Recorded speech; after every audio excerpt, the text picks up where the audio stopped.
And before I say anything else, can I just remind you that this is being recorded, and could you please make sure that your microphones are on mute and you have your cameras off, and then that'll mean that the speakers can occupy the main area of the screen.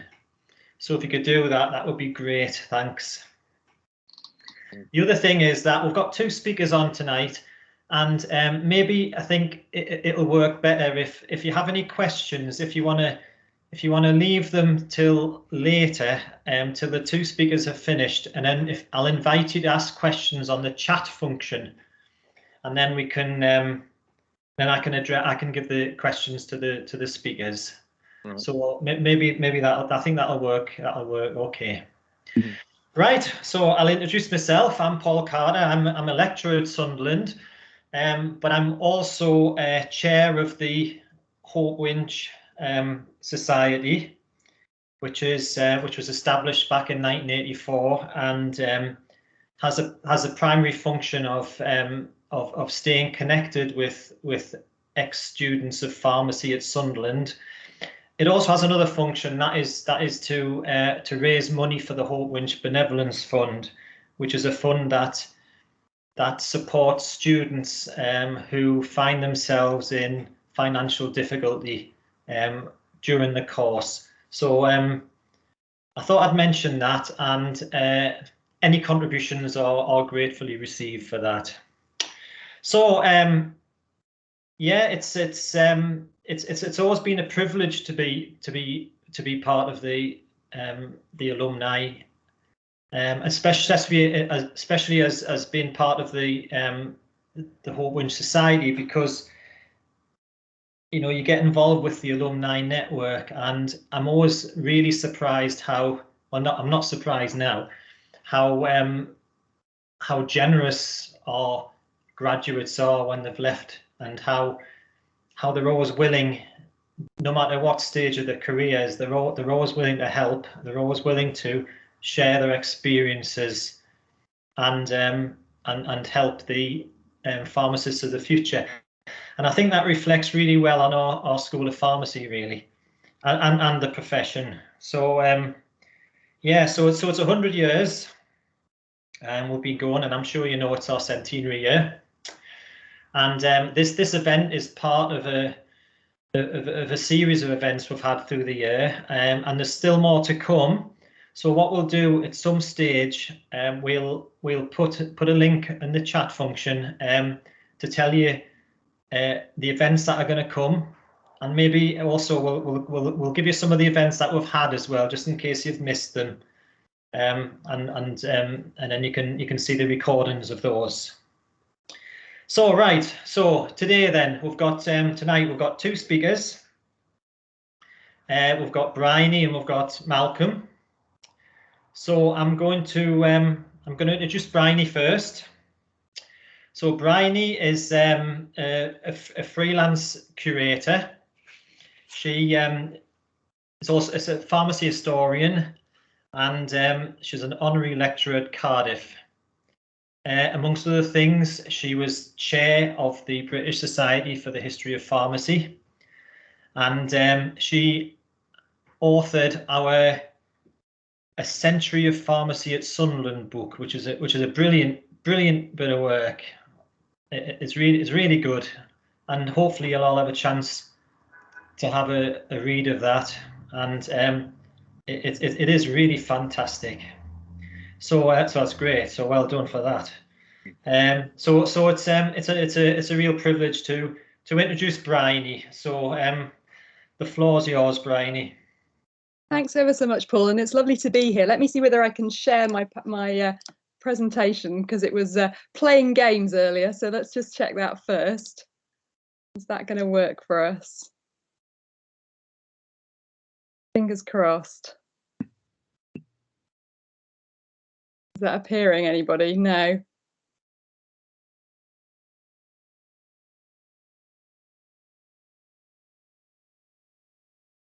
Is it not coming? Let's try again. Oh, hang on. Not yet. Oh, yeah. It's saying it's preparing the slides. While it's preparing the slides, I just wanted to say, there we go. I wanted to say what a pleasure it was to research and to write the centenary publication, and how enjoyable it was to research the school's history. And thank you to those of you that contributed, some of you in the audience this evening. So just wanted to say that to start off with. And my plan for the next sort of 15-20 minutes is, as you can see, to have a look at the early years of the school, sort of setting the scene and actually going backwards in time before 100 years ago, before I hand over to Malcolm, who's going to take us through really from the 60s onwards. So I'm going to look at the start of the school up to about the late 1950s. And of course, lots of you know lots of this history, but it's good, I think, to give us the context for the school that we see today. So the early history that many of you know is that the pharmacy department, of course, opened in Sunderland's Technical College, and there it is on the left-hand side, known as the Galen Building on Green Terrace, in 1921, under the leadership of Hope Winch, who you can see there on the right-hand side. And it's worth remembering, of course, that Sunderland had a really strong history of technical education linked to engineering, linked to shipbuilding, and the council approved plans for a technical college back in 1894, and in 1896 bought that site on Green Terrace and built the building between 1899 and 1901, and it cost £27,800, which in today's money I think is about 3.5 million. So a big investment in technical education for the area. And the college, oh, hang on, I seem to have lost my, what's happened there? I've got Malcolm's display up. Let me share again.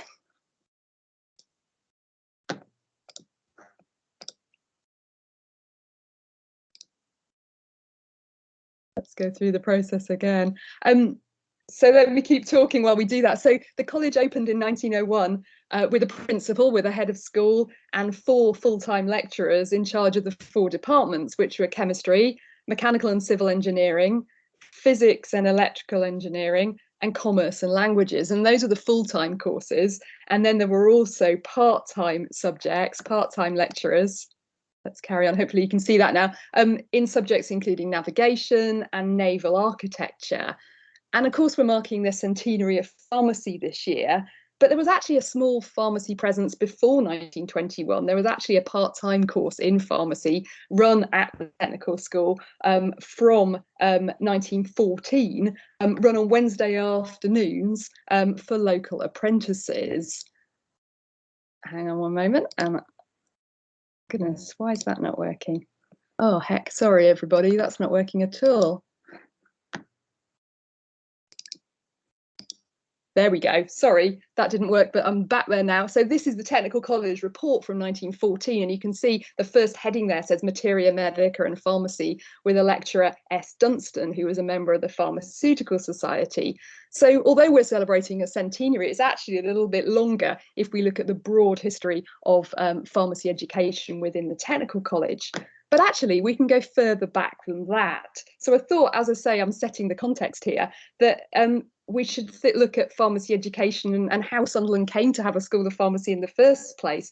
So before the foundation of the Pharmaceutical Society in 1841 in London, setting themselves up here at 17 Bloomsbury Square, anyone could make or sell medicines. Anyone could carry out pharmacy as we know it today. Most people served an apprenticeship with an established chemist, but there was no educational or legal framework in operation until the Pharmaceutical Society started to make strides. And the first thing they did really in this new headquarters in 1841 was set up lectures and then a school of pharmacy in 1842. But only 80 students could attend that London school. And in the 1840s, there are an estimated 3,000 apprentices or people wanting to enter the pharmacy profession. So it only really sort of scratched the surface.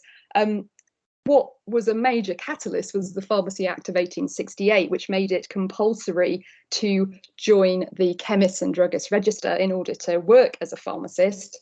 And to get on that register, you had to pass the Pharmaceutical Society's exams. So that set a minimum standard, an education standard for the profession, and really was a key move in the Pharmaceutical Society's ambition to establish what was often seen as a trade, as a profession with a scientific underpinning and a standard of education that was nationally set.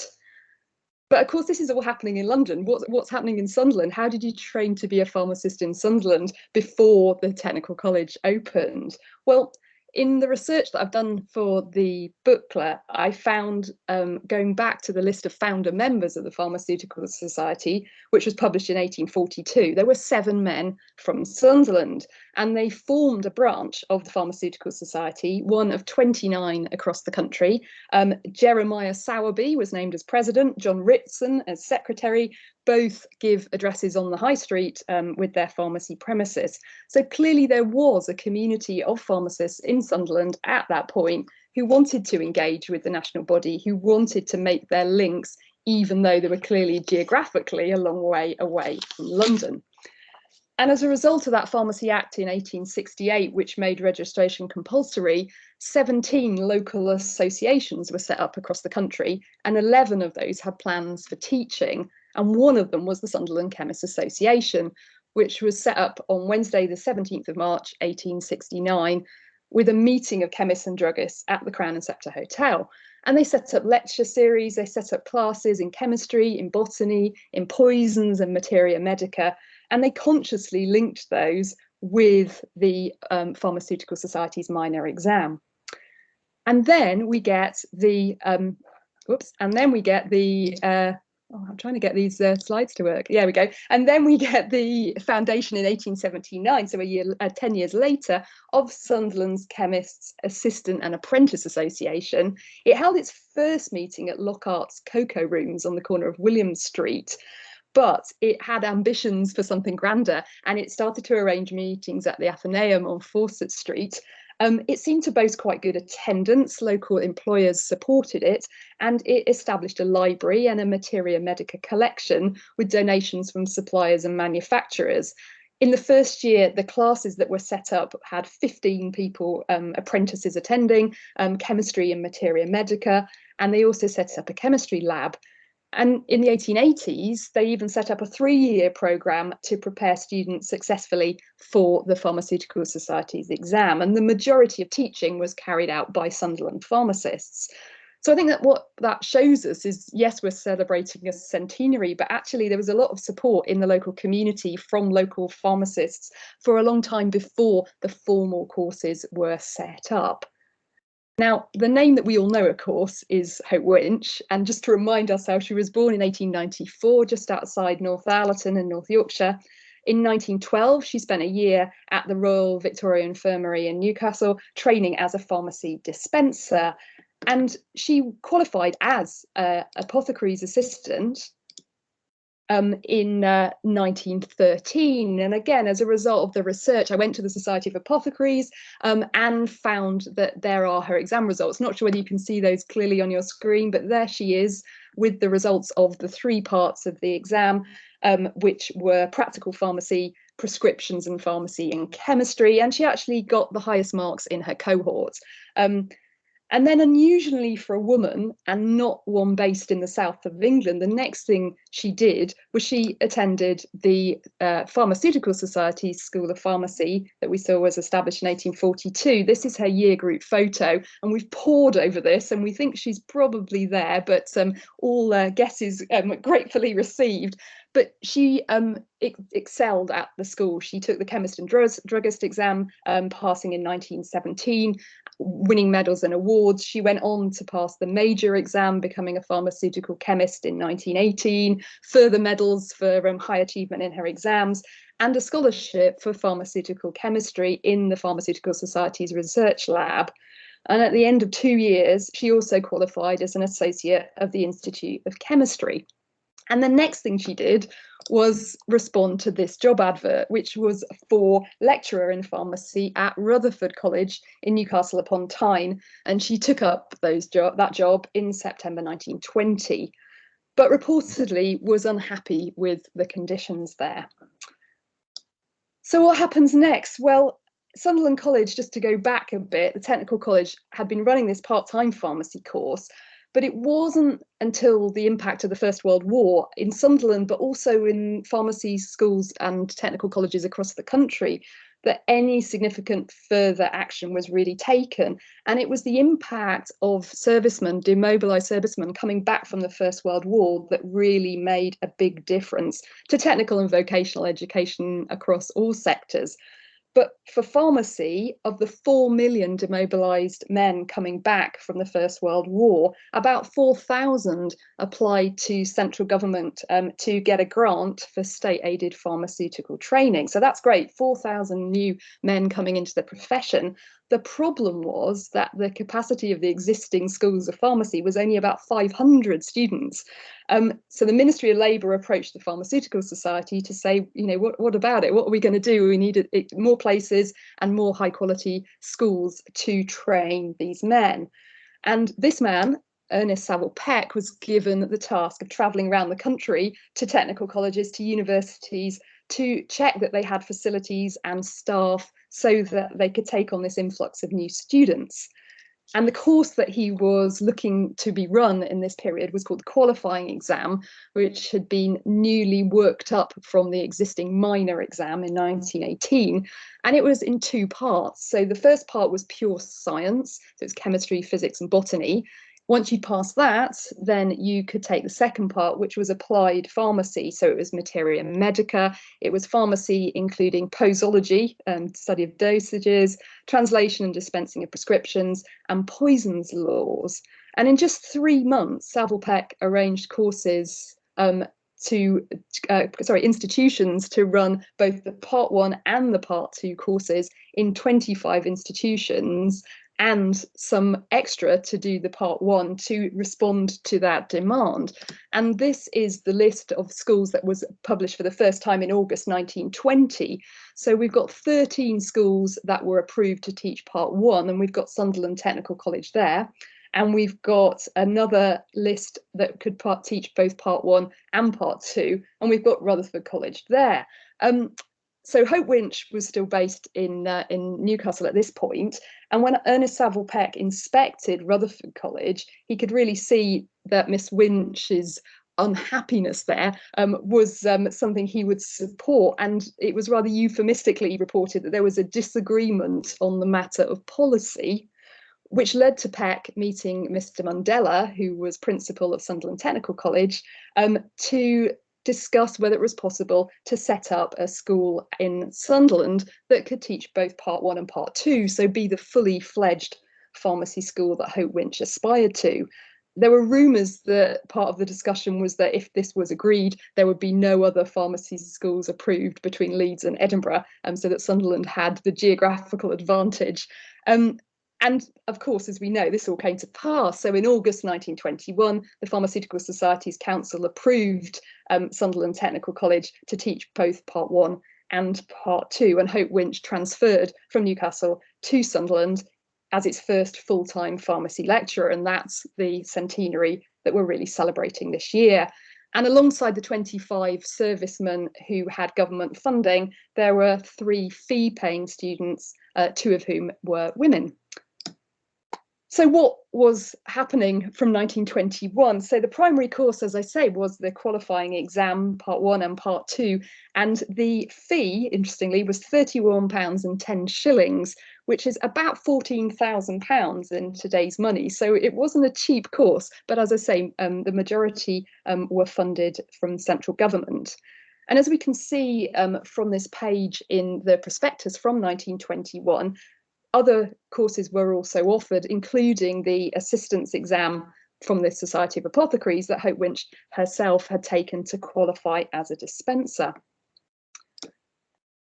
So we're teaching Part 1, we're teaching Part 2 of the qualifying exam, and also continuing with a part-time course, because of course full-time attendance was actually a luxury that many couldn't afford.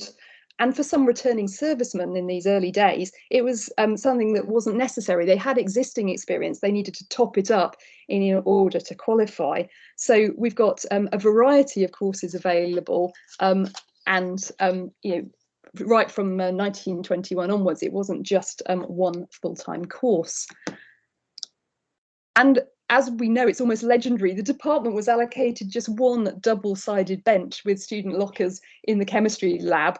And pharmacy students had access to another area they could use as a dispensing unit and produce small quantities of medicines. And Miss Winch, with her own money, bought a glass-fronted Materia Medica cabinet and some apparatus. And pharmacy lectures had to really be given in any available room, and apparently that was usually the lecture theatre, which is number 30 on this plan. And of course this space was almost immediately inadequate. In 1926, the student common room in the building, which is number 25 on this plan, was transformed into a dispensary for 18 students, and 2 labs were also installed within existing rooms. And then it wasn't until the 1940s, so really 20 years later, that more facilities were added, an aseptic lab and a pharmacognosy lab. Miss Winch oversaw all of the teaching in the early days, but again, that was really inadequate as the student numbers grew, and she started to hire additional staff. First of all, 2 part-time demonstrators, W. Nixon and T.W. Forster, and W. Nixon was taken on as a full-time lecturer in pharmaceutics, joined by J. Penman as a lecturer in pharmaceutical chemistry and forensic pharmacy by 1927. When pharmaceutical chemistry was added into the syllabus in 1925, then they called on the chemistry staff to teach organic and physical chemistry, and the pharmacy staff taught pharmaceutical chemistry, a split that continued to the 1960s. And the school was approved to teach the external University of London B Pharm from 1926 onwards. And as you'd expect with a school that's tied to national developments and the Pharmaceutical Society schemes, then additional elements were introduced over the following decades. For example, bacteria and microbiology taught through the Royal Infirmary, with students attending on Wednesday afternoons. As I whiz through to bring us up to the 1950s, we all know about Hope Winch's tragic death in April 1944. The 2 remaining full-time lecturers at that time had to take up the slack until Jack Rousen, shown here on the left, who was a graduate of Manchester University, took up the post of head of department in 1925. He was a pharmacognosy specialist, a bit like Hope Winch, and he actually completed his PhD while he was in post. And by the late 1940s, the school as a whole within the technical college had grown quite dramatically. They had 59 full-time and 175 part-time staff. If you think it started with 4, that's quite something. And in terms of the pharmacy school, things were getting cramped. Particular pressure was reported in the dispensing lab, which had been designed to take 18 students in the 1920s. By the 1940s, there were 98 students. And on the right-hand side, we have Fred Oliver. When Jack Rousen left in 1949 to work as the museum curator for the Pharmaceutical Society, Fred Oliver was appointed as head of department and stayed until his retirement in 1979. From the people that I spoke to in the research for the book, they described him as the head of a family. I mean, great fondness for Fred Oliver, extremely well liked, and obviously was in office for a long time. And as Malcolm will tell us, the staff grew significantly, really, from the 1950s onwards. And just to finish off with a little insight here into what the school perhaps looked like in the 1950s, this is a feature article from the Chemist and Druggist in 1955. There'd been very limited options for research up to this point. No time was allocated. There were very, very few facilities through the 1930s and 40s, although there was a link made with the Parks Department to grow botanical plants for pharmacognosy research. And it wasn't until really the 1950s and the sort of facilities we can see here that you start to get some more modern equipment. You start to get an emphasis more on research. And by 1962, when the school took over the whole of the Galen building, you could start to have a more strategic approach to the planning of space and facilities. And let's finish with just a thought about what it's been like to be a pharmacy student at Sunderland in that early period. So of the first 28 students, as I say, 3 paid for their own fees, that £31.10. We know that Ethel Adams, one of those first students, saved up the money working as a dispenser in a Newcastle pharmacy. And right from the start, sport was a major part of the experience. We know there was fierce rivalry between pharmacy and engineering, played out through football and cricket. And we know that pharmacy students took part in a whole load of technical college events. So the highlight of the year was always the engineers dance, which was attended by around 200 students in those early years. And of course, because pharmacy was a small, close-knit department, they were socialising together with staff and students, including staff-student dances, hot pot suppers, Christmas parties. Fairly early on, pharmacy set up its own annual dance, and also apparently took part in departmental sweepstakes on Derby Day and the Northumberland Plate. And another big feature in these early years was works visits, which obviously have continued in some shape or form by visiting all sorts of manufacturing departments in Newcastle. For example, going to the new Glaxo penicillin plant in Barnard Castle when it opened in the late 40s, and even to the Newcastle breweries, which was apparently very popular. And so by the end of the period that I'm talking about, and I'll hand over to Malcolm in a second, we're reaching a student body which is much larger and is also much more cosmopolitan. So by the mid-1950s, we've got pharmacy students from India, from Kenya, from Singapore and Egypt, from Hong Kong, and a big contingent from Norway, of course, laying the foundations for the diverse student body that there is today. I think that's my whistle-stop tour over, so I'll end sharing my screen there, and we'll move on closer in time. Right, okay then. Well, thanks, Brian. That was absolutely fascinating. I'm sure people have got lots of questions, but I think if we can leave the questions till the end, and then we're going to move straight on with Malcolm Hooper. So I'll just if I need to introduce him, most of you know Malcolm. He's a pharmacist, and he spent his later stages of his career at Sunderland. I remember Malcolm when I was a student, and he was busy with teaching, but research was obviously a big thing, and he's kind of become famous with his work on Gulf syndrome and autism and leprosy. But I think I'll leave Malcolm to tell you all about that. So over to you, Malcolm.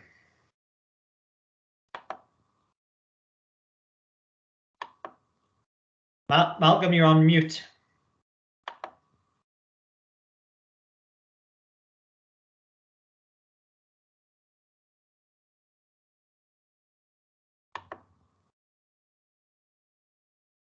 You need to put your Yeah, I'm muted. Yeah. Now, how do I get my screen up then? Because I've got my presentation behind this screen. So, how do you want me to do that? Open tray. Right. Let's see what we've got to here. Right. Yeah. Is that it? Have you got it or not? Yep. Can say it, Michael. Yeah, you've got it right. Okie doke. Well, this is a gallop through. Well done, Briony. Fascinating. And my career started in 1953 at Bloomsbury Square, which is the headquarters, of the society at that time. It was 17 Bloomsbury Square. 14 Bloomsbury Square was the Leprosy Mission. Well, it was called the Mission to Lepers then, which had to change its name for PC reasons, really. And there in the first term, I became a Christian, which made something I hadn't anticipated, but it's endured since then.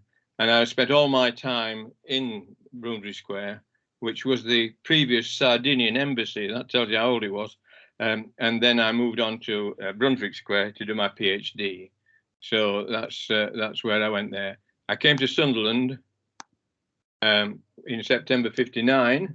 And I saw and met Fred Oliver, who was there, and the previous his reign was followed by Jeff Brown and Brian Hemsworth. and one or two other great worthies. But it was, here we are with the,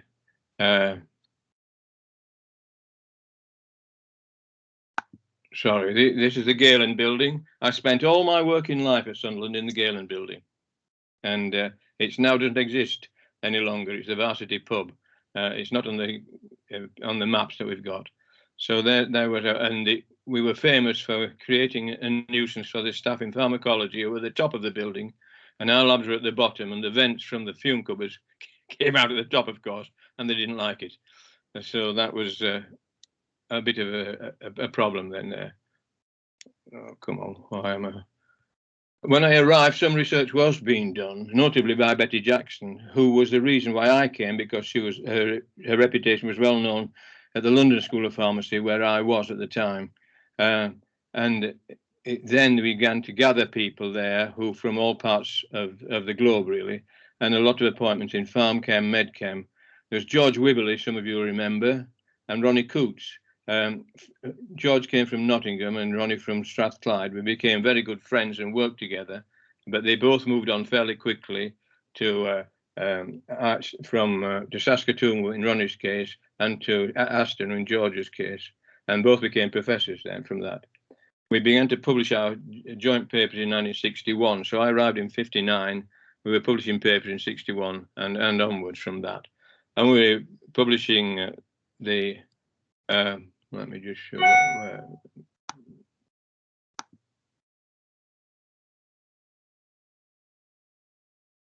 The isatogens was our major piece, our piece of work. It came out of my research, but we agreed to work on it together, which we did. And this is just to make sure that you know a bit of chemistry before I finish. I want to get rid of PC, who's in the way of my slides now. Yeah. No, get away. Go away.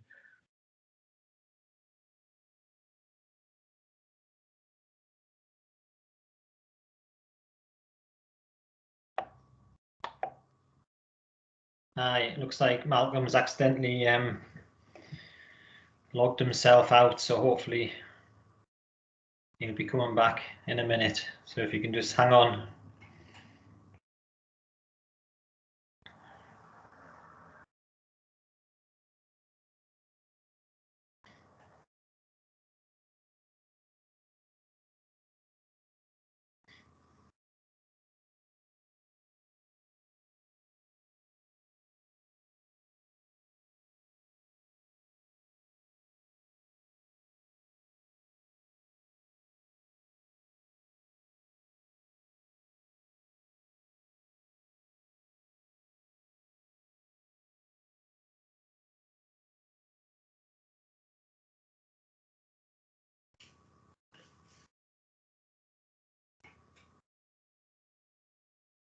I'll try ringing him to see what's happened if you hang on.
Admitted you. There you are.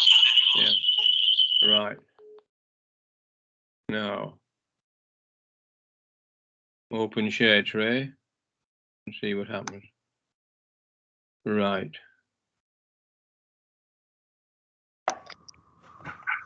Do you want to join? Oh, yes, I do want to join Teams. Yes. Right. You want to share your.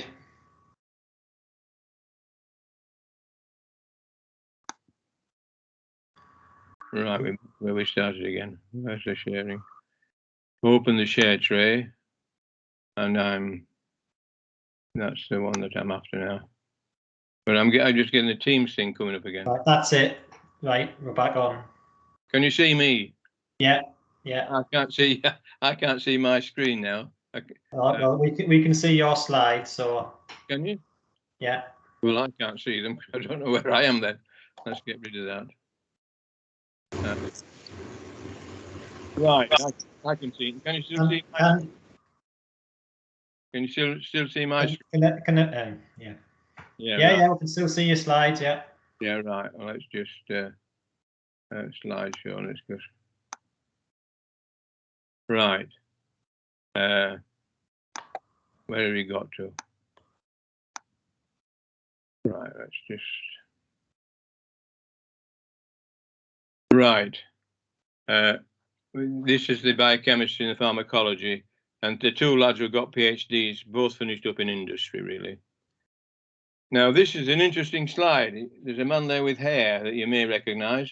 But this is the story of the Indian link that I established, and this is Esp over here, and he wrote to us and asked if he could come and work with me. I don't know where he got my name from, but he wrote.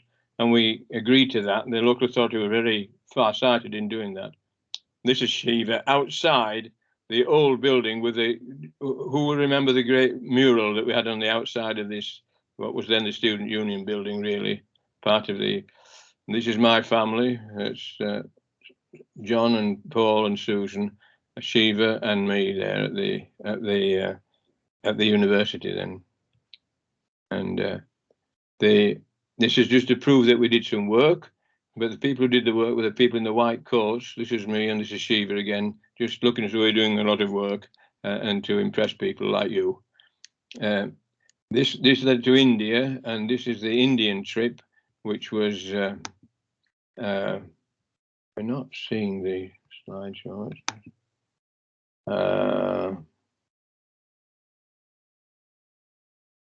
Play from current slide, yeah. That's better, yeah. Can you still see the slide better now? Yeah. Yeah, we can see the slides here. And down the side here is where I went. I had a 3-month trip to India, and this is Maharashtra. That's Mumbai, where everybody goes to. Next door to it, it's not on the map, is Pune. Pune is it? Pune now it's called, but Pune as it was then. And I went around all the places. I went to Calcutta over here. I went up to Delhi and Agra up there, and Lucknow and Kanpur, which is down here. And eventually I finished up in Gulbarga, and then in Kerala as well. I went there as well. So I did a big 3-month trip round to see the schools of pharmacy and the pharmacy centres. So I sat in on pharmacy examinations and things like that, which I found very interesting. And this is the leprosy map as it was in 2016. And the dark red is where they've got the biggest population of leprosy patients. And India has a huge problem. So that's why I was given the grant to go and visit these people. So that goes right back to my first term as a student with the leprosy mission alongside the college. And the numbers look very small for the new cases, between 9 and 20 per 100,000. But if you've got a trillion, population of a trillion, you're going to have quite a few leprosy cases. India has about 58% of the world's leprosy cases. So it's a big, big issue in India. This is what leprosy looks like. This lady has lepromatous leprosy, and you can see all the nodules on her face. This guy's got a clawed hand. He's had neurological damage, so his hand is clawing, and it'll become useless in short time. He's also got a stroke sort of type injury as well, neurological injury. This is feet. This lad's lost his toes. If you look very carefully, you can just see he's got toenails there at the end of the stubs there. And the thing that gives this away is this X-ray showing how the bones have degraded. It's reabsorbed. The bones are reabsorbed, so the toes go right back into the foot itself, and so you finish it with toenails and nothing else on the feet. Quite terribly moving, really. This is a man called Doug from the MRC who was working in Mumbai, and I arrived in Mumbai after an overnight flight, rather the worse for wear, and I borrowed his bed for the afternoon to get some sleep because he lived in the institute there.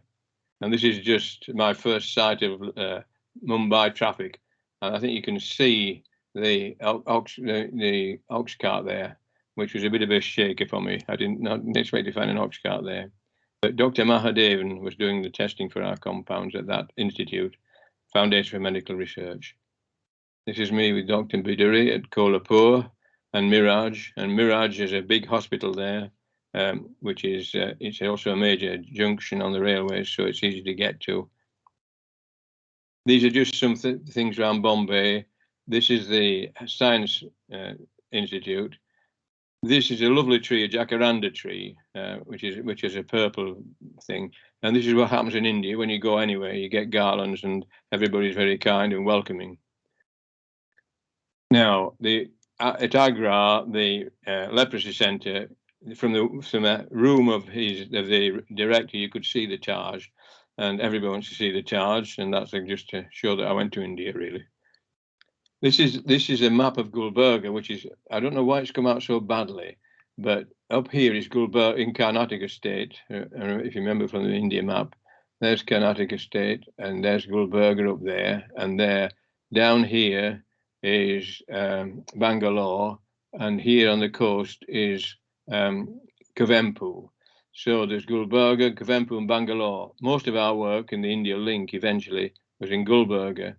And you travel by air or by train or by car. Car journeys were a bit horrendous and demanding. It was 10 hours to get from Bangalore over here to Kuvempu over here. So it was really quite an ordeal sometimes, just 10 hours. That's how bad the roads were. Come on. Go on. What did we do? Well, we taught undergraduates, postgraduates, examined PhD students, and planned programs of exchange. We wrote and developed new ideas. And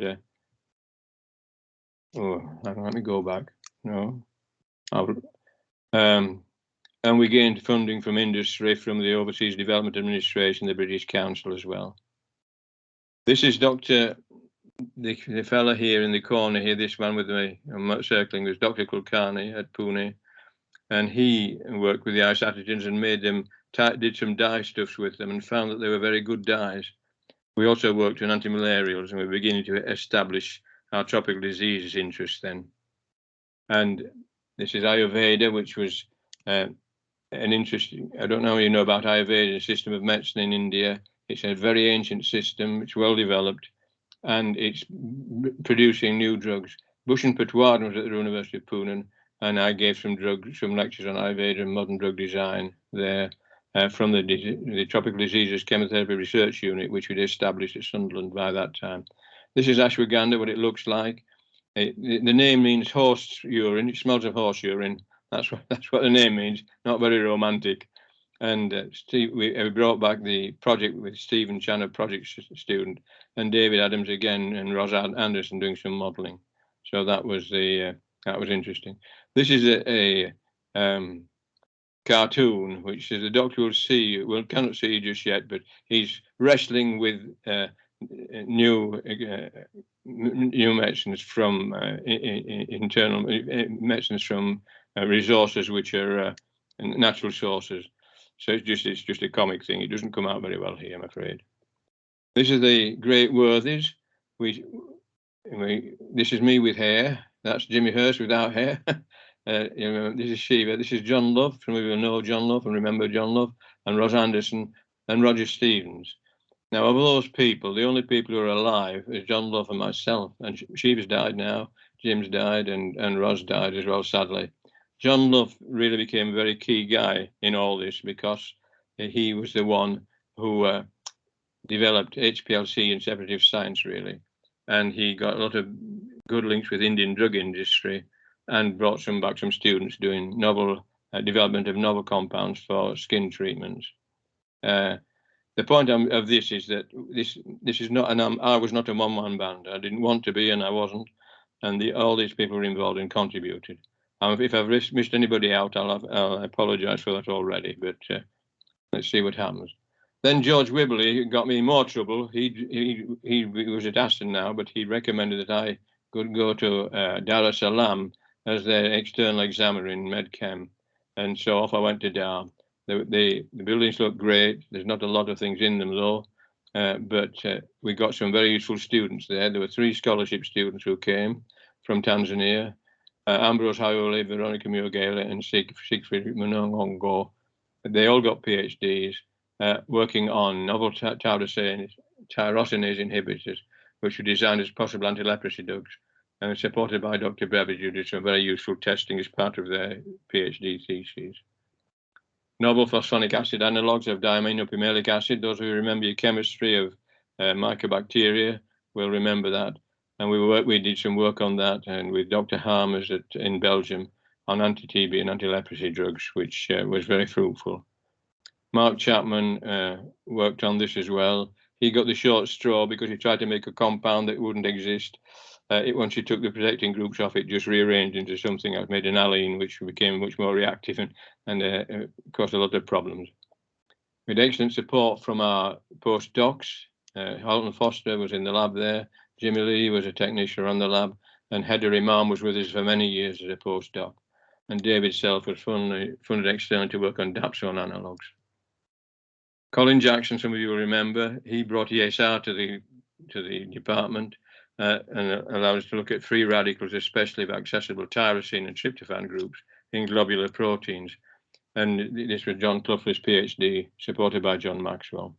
And this was looking at anti-trypanocidal drugs, anti-leprotic, and melanoma drugs. About this time, I think this is the most important part of my story, really. In 1980, the Autism Research Unit was formed, and the story is remarkable. It was initiated by a relatively new member of staff who was identified by the Maurice Sutton as from the Art College, which is a family joke. And there he is. Do you know who he is?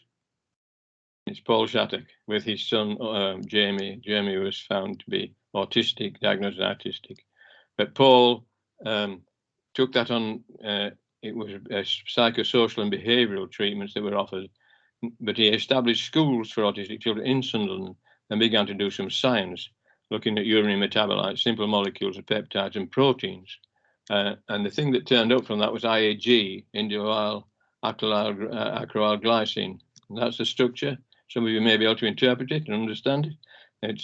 But it was found to be, it's not a human metabolite, it's formed from gut organisms, which we think have made their way into the bloodstream via a leaky gut. So they're indicating this compromised gut.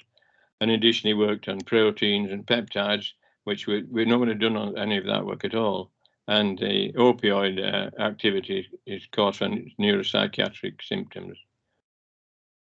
In 2009, the AIU left the Polytechnic and morphed into ESPA, the European Service for People with Autism, and mushroomed into a major organisation, which now has about a 6 million turnover. So that's how big it's become.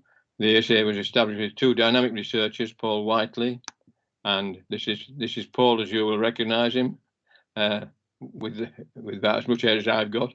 And he was also called the Reverend because he purchased a reverence authority in the States for a joke. This is the research unit, the Esp Research Unit, and you can recognise here, this is Paul again, this is myself, of course, this is Kevin Carr, and this is Paul Whiteley. These 2 lads are whiz-kid researchers, and we've got a super analytical unit there with a state-of-the-art Quantoff mass spectrometer, which can do all sorts of clever things. And Kevin's the guy who drives that. It's quite a remarkable achievement. and it's still growing bigger and bigger. And I think this is the greatest national and international achievement of the School of Pharmacy, although they were squeezed out eventually because they were like the cuckoo got too big for the nest. And that's Hope, just to remind you who she was. Part two, which is where I began to take on other things when I retired in 1992. In 1997, I got rid of the university links. And people were looking for independent scientists, and they're in short supply. Most people are controlled by the industry or by organizations which demand their loyalty. So that was me. This is how it all started. This is how I'm still busy tied up with all this. Syndromes of uncertain origin were identified in the Merck manual in 1999. And these included Gulf War syndrome, multiple chemical sensitivity. Organophosphates played a big part in all this stuff. And the ME, which is myalgic encephalomyelitis, not CFS, please, because that's a con. But these are now regarded as complex, chronic, multi-system and multi-organ illnesses affecting every major body system. And they're all listed there, which I'm sure you all remember from your pharmacology. And so this is the thing that I can't know how to get rid of that. Considering the extent of the complaint of the disabilities, the complaints and disability are not detected by routine laboratory tests, but strikingly normal. So the answer is, well, what is it? What's causing all this? It's somatization, it's psychiatric. They're all in the mind.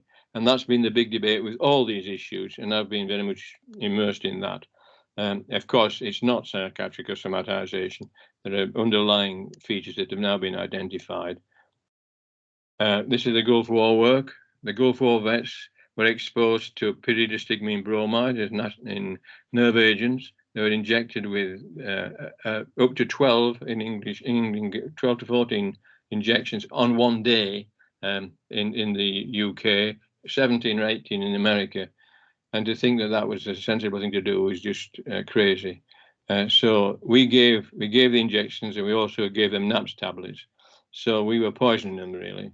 The other problem there was visceral leishmania, which came from sandflies, and therefore there are lots of pesticides, so particularly organophosphates and carbamates, organochlorines and pyrethroids. They're all involved, and these things were spraying around, sprayed inside uniforms and everything. I gave this report to the Defence Committee meeting and Select Defence Committee meeting, and I labelled it the most toxic war in Western military history, and I think I was right. It was a 4-day war, and it had casualties. A third of the, almost 25% to 30% of the force are casualties, and if they haven't died, they're still now ill. So if you lose a third of your army in 4-day war, you've not done very well. The other thing there is the depleted uranium munitions, which were used for the first time. The oil fields and the fires were a big problem, and there was a lot of biological stuff around because they were using in the injections that there was against anthrax and plague, which was considered to be a possibility. It turned out not to be the case. There was an independent inquiry, which I gave evidence to, both here in the UK. This was a UK study, but the Americans did a lot more in 2008. They published a whole string of things, and I was involved with that as well. This is the Royal Commission on Environmental Pollution, which I got involved in and gave a contribution to that as well. And this led to involvement with the World Wildlife Fund, which used me to give lectures on their stuff, which was, they were very concerned about the way things were happening. Sorry, go back to that. Of course, the originator of all this was Rachel Carson, so we were following very much in her footsteps. So we were picking up all sorts of things about decreasing of sperm counts and things like that, and the level of the sex ratio in communities and things like that, which all changed with some of these exposures. So I was charging around Europe doing lectures and talks on that for the WWF. This is the work that I did in connection with the international airlines people.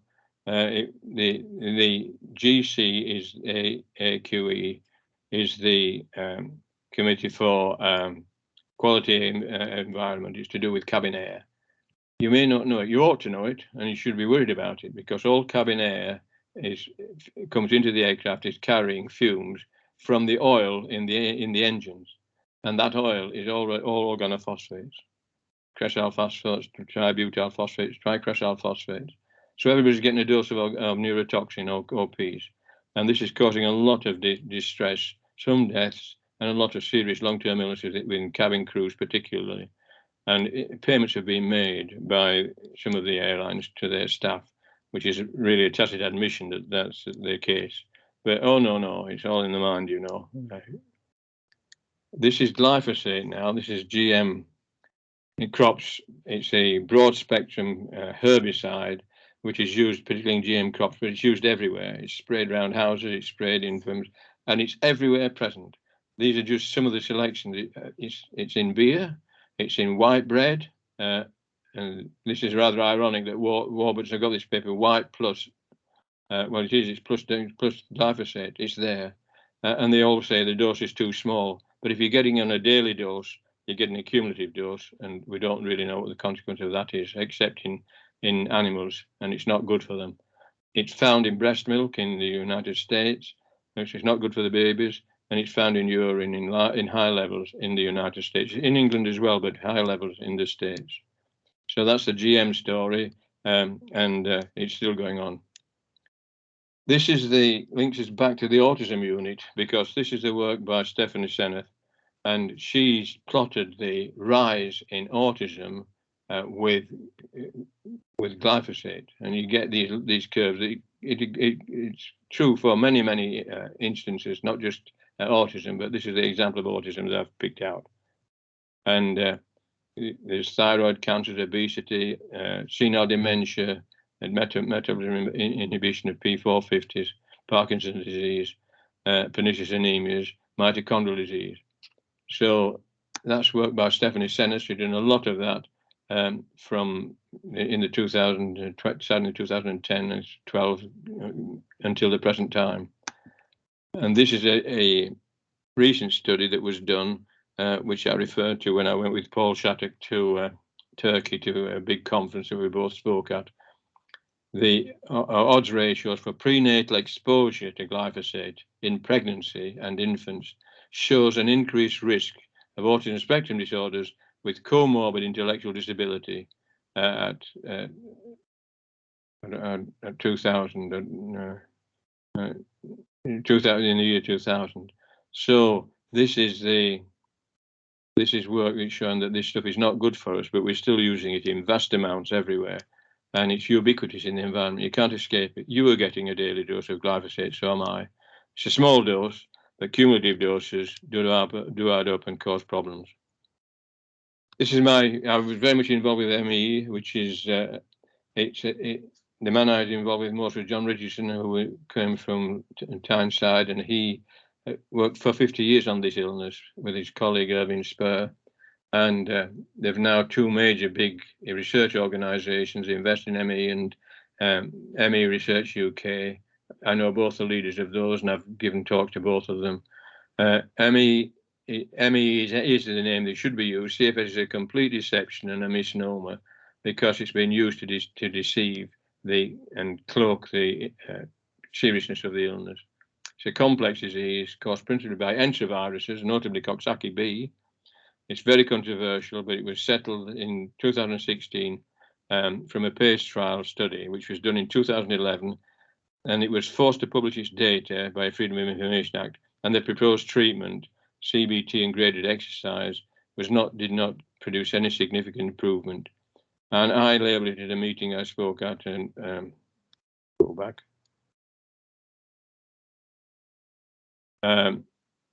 As a travesty of science, a tragedy for patients, and tantamount to fraud, and the paper should be withdrawn. A lot of people have called for its withdrawal. It's published in the Lancet. The editor has not seen fit to withdraw it, and that's a travesty of scientific publishing. I'm a member of I was a founder member of the Academy for Nutritional Medicine, and a major contribution. In all the multi-system illnesses I've been involved with, which was the first slide I showed you, I've encountered spurious psychiatric and psychological explanations based on the biopsychosocial model paradigm put forward by official bodies and their advisors. This is all official stuff, the MOD, the Department of Health. This belittles patients, avoids treatment and serious engagement with these illnesses. And patients were being advised now by our DHS to actually anticipate that they will receive a diagnosis of MUS, multiple unexplained symptoms. That's not a diagnosis, it's an admission of ignorance. And this was offered to the sick Gulf War veterans. So at a keynote address I gave to the Autism Academy for Nutritional Medicine, I took that apart, but other people have done it better than I have and more extensively. So it's worth noticing that MUS, PUS, and MUM, and all the MUP, MUPs, all these are synonyms for ignorance and willful ignorance because we're not prepared to engage with these illnesses. And one of the things, to bring it right up to date, long COVID has many affinities with ME. And that's had a new impetus for these multi-system illnesses which I started with. The fight continues still today, and the new guidelines for ME have been withdrawn, having been published, recognizing the limitations of the PACE trial, but they've now been withdrawn, so there's a big argument going on. The fight's still on. Well, to summarize, I would say I hope Miss Lynch would be pleased with the progress of the school she's established and developed with her wisdom and energy. Our labours have not been in vain, coupled with hers. Our future is assured. This is my plug for the new School of Pharmacy to be within the Faculty of Medicine in the University of Sunderland, which is now a possibility. Pharmacy belongs in medicine and not within a Faculty of Science because of its human dimension. And so that's where we are, and we're going. Where are we going? Well, forward to the future. So I hope that you find that challenging and interesting and want to be part of that future. Thank you very much. Brilliant. Thanks, Malcolm. Wow. It just shows really the extent of research that's gone on, that you've been involved with, and highly relevant, you know, and really useful. And you're still doing it. Yeah. Yeah, which is absolutely amazing. Okay, then. So right, I'll invite. Can I invite anyone who has a question to the speakers, please? Let's try the chat function if you have a question. If not, just go on the mic, I think, because there's not that many people, so we'll probably get away with it. Yeah. So have we got any questions? Well, can I start? I'll ask both of you. And Malcolm mentioned it at the end there that we have a School of Medicine now in our faculty, which completes our suite of health science courses, because we have nursing, we now have medicine, we'll have pharmacy, so paramedics and other. So how do you think that's going to impact on us? Is it a good thing, do you think? Malcolm? Well, I think it is. I mean, I think this is exactly what should have. In London University, the School of Pharmacy was in the Faculty of Medicine. All my degrees are in the Faculty of Medicine. And some people have, when I've been getting involved in these arguments, say, well, you're a scientist. I said, no, I'm not. I got my degrees in the Faculty of Medicine, so please get your facts right. And I think that's where we belong. It's not the unscientific, but our home and our roots are surely within the Faculty of Medicine, really. And I think that's what we should be asking the university to actually consider when they restructure things, because the Faculty of Medicine should bring in a lot of support, financial support, because the training for medics is now very expensive, and it's very well developed in terms of the use of technology as well. So I think that it would be to our advantage to be very much associated with that. And I think the way pharmacists are now being used in hospitals, you're going to see a clinic and you see a pharmacist sometimes, you know. So that's where we're tending to go. I don't want pharmacists to be little doctors, because that belittles our skills and training. But I think it's something that we can contribute at certain levels. So I think that there's a difficult political sort of manoeuvring to be done to avoid either belittling pharmacy or putting them in positions where they can't actually really have the knowledge and information that's needed to deal with the situation. I think it's all going to be teamwork, I think, in the future. Okay, yeah, I agree. I think it's a good thing. Yeah. Has anyone got any more questions, please?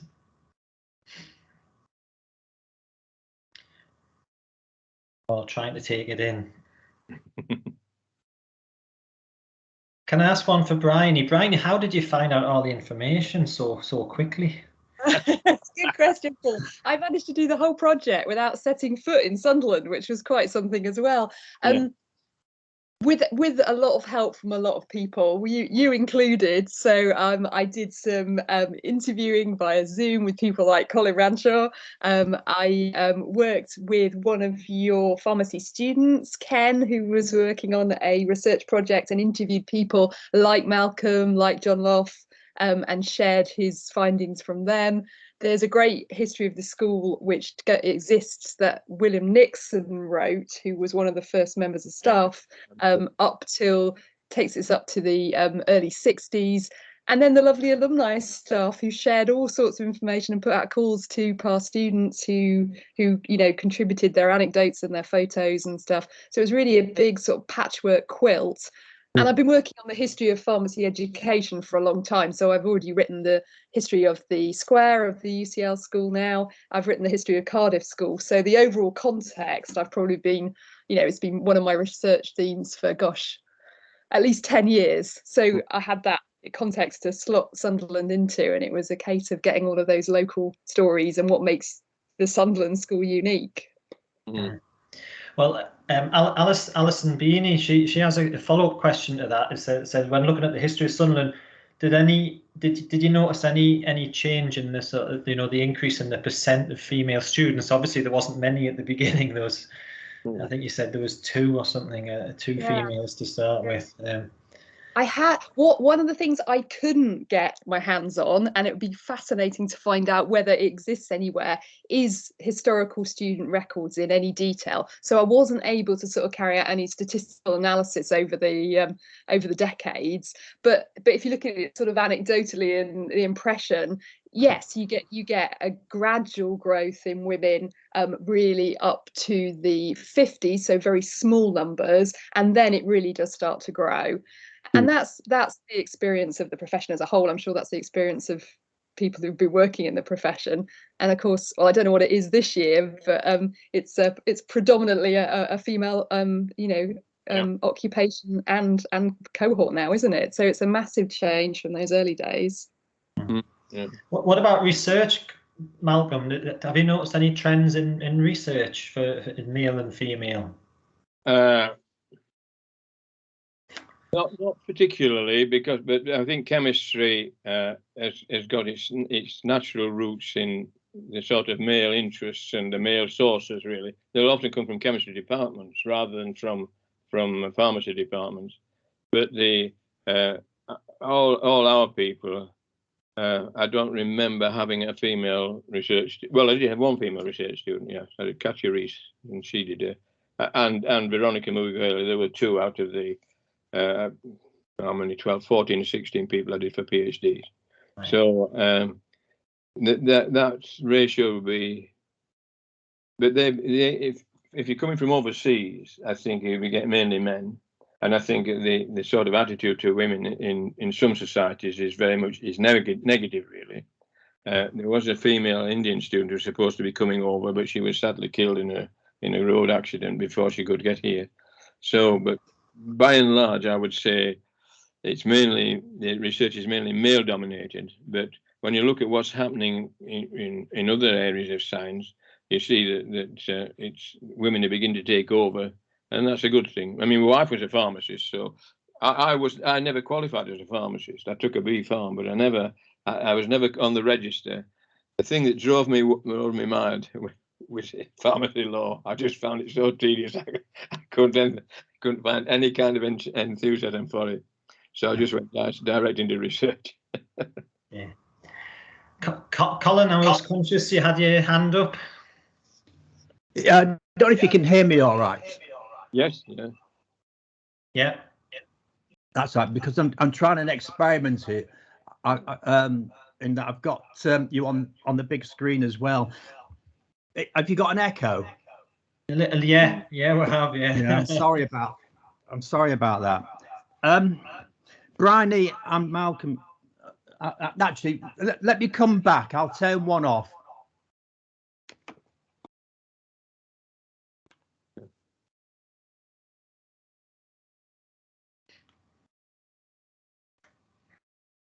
Have you gone all together? It turned off. Are you there, Colin? Can you hear me now? Oh, yeah. Okay, that's fine. I think Still an echo. that's better. It's got rid of the echo. Malcolm, you're not the only one that has trouble with modern technology. I've been using MS Teams now for the last 18 months and I'm still messing it up, so don't worry about it. Yeah. Briony and Malcolm, that was two very good different presentations. And Briony, you've done a wonderful work with the Centenary book as well. Malcolm, it's great to see you, although you're still sharing a blank screen with us. But it is nice to see you after all these years. You probably don't remember us, Malcolm, because we started our degree in 1971. Yeah. And the one which is 50 years ago, that's halfway through the Hope Winch Centenary. Yeah. But the sort of things that you both come out on is the multicultural element of the School of Pharmacy. Absolutely, yeah. And I think, Malcolm, just listening to your presentation, I can understand now where a lot of the Asian influences come from, because we were there 71, 74, which was at the time when Idi Amin decided to kick all the Ugandan nations out of the country. Yeah. And we must have been well over 50, 60% non-British students. And there were lots of Ugandan Asians there. And we came together as a family. I think you hit it right. Sunderland School of Pharmacy is a family. But Malcolm, you've concentrated on the science, which is where I specialise, with the influence of Betty Jackson, Paul Shattuck, and Ian Bowen. Yeah. But Sunderland's also very famous, in inverted commas, for producing pharmacy politicians. Yes. Where is the influence of the political influence in terms of the profession coming from within Sunderland? How did you see that developing? Was it from the influence of people like Fred Oliver, SPSA forming, and how it's produced so many pharmacy politicians? I think you're absolutely right about the political issue. Bill Darling was one who was very, I don't know where Bill did his pharmacy, but he was certainly a Sunderland man, and he was very important. And now it's Umesh Patel is again very important as well in the political dimension of pharmacy. So I think you're right about that. I think the other thing that was important, I remember one year, well, 3 years, it must have been for 3 years, we had one group who were all Patels, 24 of them. And we called them X, Y, Z, W, or whatever the initials were. We had to get them by their initials because we couldn't get it any other way. So we had a lot of Indian students, and then we began to pick up, as you say, the African students, sometimes Indian students who came out from Idi Amin's sort of raping of Uganda, really. We had an Indian girl whose native tongue was Swahili, because she was brought up in East Africa. So all her Indian language things were lost, but she spoke Swahili as a native language. She was a bright lass too. We had a lot of very bright girls in pharmacy. And when I was overseas in India, the thing that impressed me most was the failure for them to recognize the outstanding abilities of some of the women students. I got told off once for talking to the women students. We shouldn't do that because you're a man. So I managed to talk to them in the lab, and I used to go around the lab and talk to them that way. But there were two girls who were outstanding. But everybody knew who was going to get the first. It wasn't these two girls, it was one of the fellas. So there's a lot of things like that which were just indicative, really, of the big shifts that are taking place. I think it's different now, but they were really very much expecting them meant to be the big leaders and the big achievers. But the girls were outstanding, and I would have brought them home as research students if I could have done, but I couldn't at that time. Yeah. Briony, did you see any influence in terms of the early years, in terms of the profession, because we're obviously there and how it's developed?